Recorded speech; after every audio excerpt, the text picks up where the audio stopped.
กำลังจะเฮ็ดเค้กให้นางเอลินเนาะงานนี้มีเซอร์ไพรส์เด้อนางหันมักซี่หมอดนี่นะมักซี่ม่วงนี่มักแท้มักว่าก็เลยผสมพงเพือกนี้เข้าไปในแป้งเนาะทุกคนเนาะผสมพงเพือกนี่นะเอาเข้าไปในแป้งเพื่อให้แป้งของเฮาแป้งเค้กของเฮาเป็นซี่หมอดเป็นซี่ม่วงอะนะ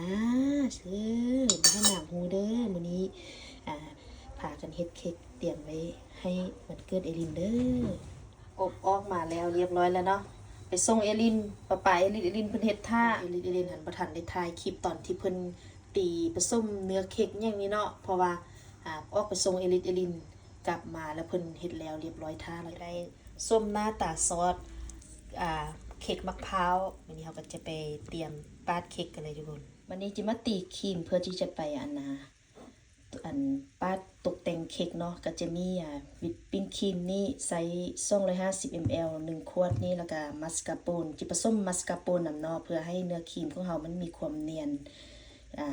แล้วแต่ความมักไผบ่มักก็ใส่แต่วิปปิ้งครีมกับน้ำตาลนี่ตีเข้ากันแล้วก็ได้เนาะแต่มื้อนี้สิใส่มัสคาโปนนี่ใส่ครึ่งกล่อง1กล่องนี่500กรัมก็จิประมาณใส่200หรือ250 ml เนี่ย250กรัมนี่แหละเนาะผสมกับวิปปิ้งครีมนี่1ขวด250 ml แล้วก็น้ำตาลนี่ก็จิใส่แต่50กรัมผู้ใดมักหวานไล่ก็เพิ่มเข้าไปอีกขั้นตอนอีกก็จิใส่วิปปิ้งครีมตีกับน้ำตาลก่อนเนาะตีน้ำตาลกับวิปปิ้งครีมให้มันขึ้นก่อนแล้วจึงค่อยใส่มัสคาโปนหลังจากเขาตีวิปปิ้งครีมขึ้นฟูไปสิแล้วเขาก็จะเอามัสคาโปนไปผสมเนาะเอามัสคาโปนลงไปผสมในเนื้อตีทุกอย่างพอให้ผสมเข้ากันก็ได้แล้วนะทุกคนจากผสมทุกอย่างพอเข้ากันได้แล้วก็ไปใส่ทุ่งบีบเลยทุกคนเราก็จะมาเตรียมแป้ดเค้กกันเลยนะทุกคนแต่งเค้ก ก็จะได้เนื้อเค้กซี่ซีอิดแบบนี้เนาะซีมอบซีอิดสีม่วงแล้วมองเอลินท่านจะเฮ็ดซ่องสัน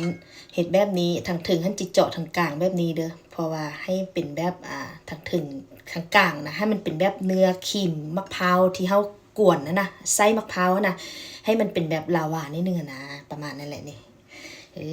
วะแล้ววันนี้เฮ็ดแป้งมูนิดนึงเด้อทุกคนแล้วแต่ตามความมักของไผของมันจีเอาน้ำกะทินี่มาทาใส่เนื้อเค้กแบบซีก่อนเนาะแล้วแต่ตามความมักของไผของมันเด้ออันนี้เด้อไผบ่มักก็บ่ใส่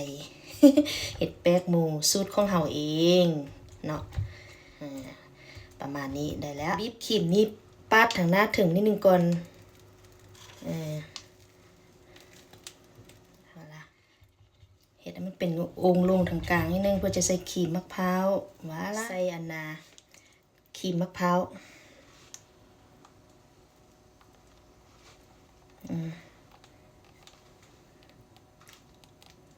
นี่ละสันทำอิฐเนาะก็จะได้แบบนี้เนื้อมะพร้าวอยู่ทางกลางแบบนี้ทุกคนแล้ววันนี้เราก็จะเอาเนื้อเค้กอีกตึงสันนึงของเรานี่ประคบลงไปแบบนี้เลยนี่แล้วเราก็จะเอาน้ำกะทินี่ประคบเนื้อแป้งนี่ตึม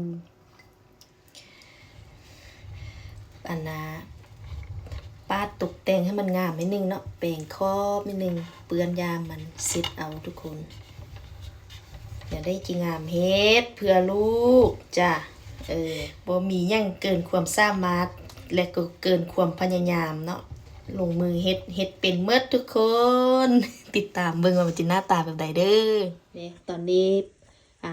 ปาดครอบเค้กยังแบบให้มันเรียบๆงามๆไปซีไว้ก่อนเนาะจีเอาเข้าตู้เย็นไว้ให้มันเสร็จตัวมือหนึ่งก่อนเพราะว่ามามองเอลินนี่เฮ็ดเค้กก่อนหน้าวันเกิดเอลินนี่มือหนึ่งเนาะบัดมือวันเกิดเอลินเราจริงๆมาปาดเค้กอีตึมสันหนึ่งแล้วก็จริงจะตกแต่งนะทุกคนเห็นไปซีให้มันเค้กเขาเสร็จตัวดีก่อนเนาะเอาเข้าตู้เย็นไว้เลยดึกแล้วเนาะมืออื่นตอนเช้าสโลวันเกิดเอลินมาแต่งเค้กให้เพื่อนแต่ดึกทุกคนดูพอมาเห็ดแต่งเค้กให้ดูดูส่งผู้เมียพากันเห็ดเค้กให้ลูกเด้อนี่คุณ แซ่บบ่แซ่บก็ให้มันหูไปแซ่บแน่นอน1,000%นี่ล่ะทั้งพ่อทั้งแม่ซอยกันเฮ็ดบ่แม่นง่ายก็จะได้เค้กก้อนหนึง ไปซื้อเอาแล้ววับ ไปซื้อเอาง่ายกันติบ่ แต่มันบ่ภูมิใจเท่าเฮ็ดเอาเนาะ บ่ภูมิใจเท่าเฮ็ดเอานี่แหละมื้อเอ้ยสุดยอดกินข้าวอิ่มแล้ววันนี้ก็สิมาจัดเค้กไปสู่พี่นางเอลินเนาะทุกคนเอาเลยจัดเลยวันนี้เอลินก็มาเฮ็ดนำพ่อกับแม่ อยากมีส่วนร่วมเซอร์ไพรส์น้องนะ7 ปีแต่งเค้กให้เอลินแล้วเรียบร้อยแล้วทุกคนสวยงามบ่สำนี้ก็โอเคแล้วเนาะจากซี่มือของพ่อกับแม่เค้กที่ประดิษฐ์เฮ็ดออกมาเองบ่คือไผแซ่บอีกบายทุกคนไปเซอร์ไพรส์เอลิน Happy birthday to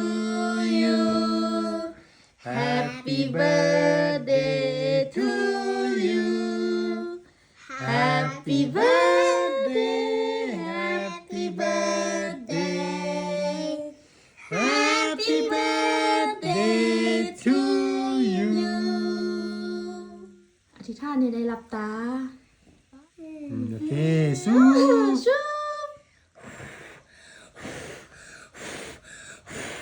ว้า ชุบเป้บิชูงัวหักเด้อเพิ่นแกะข้อนๆแล้วเพิ่นก็จิมาตัดเค้กแล้วมื้อนี้รู้ฮู้บ่ว่าทางไหนเค้กนี่มันแม่นสีหยังเบิ่งปากกาปิ้งข้างมาทางนี้ว้าวสีม่วงงามบ่ได้ปะ มากินเค้กน้ำกันกินเค้กน้ำกันเค้กเฮ็ดเองเค้กมะพร้าวทางในเป็นสีมอก